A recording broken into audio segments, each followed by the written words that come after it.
Hey guys, Alex here from TitanBearGaming.com, at TitanBearGaming on social media and on Discord. Today I'm continuing to go through the Tal'Dorei campaign setting from Matthew Mercer on Critical Role. There's a whole bunch of new class archetypes that are available in this book, but today we're going to focus on the new one for the Barbarian, the Path of the Juggernaut. The Juggernauts are related to Grog's uncle Kevdak and the Herd of Storms. They represent a specialized training or tradition for the barbarians in that part of Exandria that are huge, lethal, hulking monsters that smash their way through buildings and enemy lines to dispatch their foes with relative ease. The first power you get at 3rd level when you pick up the archetype is Thunderous Blows. This one's very cool and very thematically appropriate for a heavy arms style barbarian. The way that this one works is once per turn while raging, if you deal damage with a melee attack, you can choose to force the target to make a strength saving throw with a DC that scales based on your own strength modifier, so you don't have to deal about wisdom or con or anything else.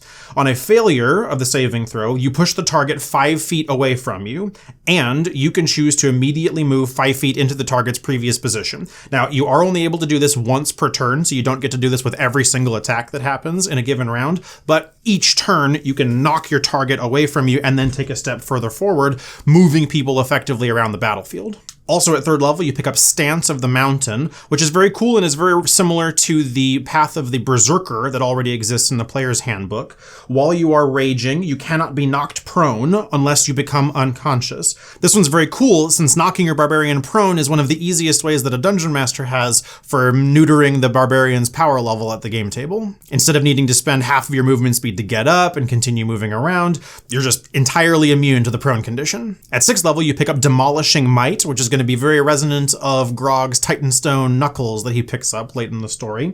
At 6th level, you master Destructive Force with your assault, shaking the core of even the strongest of structures. All of your melee attacks get double damage against objects and structures. This counts as siege damage. Makes you very good at knocking down walls or knocking down objects or barricades in front of you.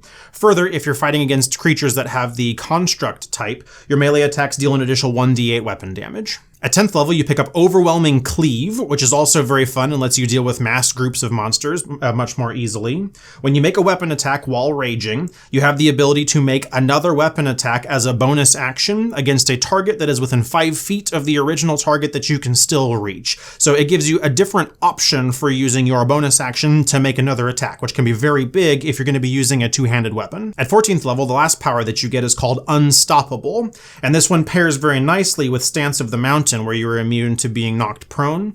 While you are raging, your speed cannot be reduced. You are immune to the frightened, paralyzed, or stunned conditions. Further, if you are frightened, paralyzed, or stunned, you can still take a bonus action to enter your rage and suspend the duration of the effect for while you are raging. Since this one's so good, when your rage ends, you suffer a level of exhaustion at the end of your rage. So that one's the Path of the Juggernaut. It's an interesting one in that you don't get any other form of additional damage dealing bonuses, but you're a barbarian already, and this is going to help you deal the damage that barbarians are already known for and not be controlled anywhere near as commonly. Not too long ago, we had an Unearthed Arcana from the Wizards guys where they talked about the Brute archetype for the fighter. This could have been a different style that they might have used for the Brute. They instead opted to go with additional damage being dealt, but I think that this one approaches the same kind of concept of helping to shoehorn a two-handed weapons fighter in the direction that they want to be going, where they're just dealing their weapon damage every single round and they're not going to be stopped from doing so. So that's the Path of the Juggernaut. It's a pretty quick one this time. Let me know what you think. Like I said in the last video, I'm going to be adding a channel on our Discord server for this particular video, so you can come there and let me know what you think about this. Otherwise, leave me a comment down below here on the YouTube channel, like the video, subscribe to the channel so you can see when new stuff comes out. You can also come talk to me over on social media at TitanBearGaming. I'm on basically all forms of social media, and I'd love to talk to you anywhere. Until next time I see you, have more fun, would ya? It's good for you.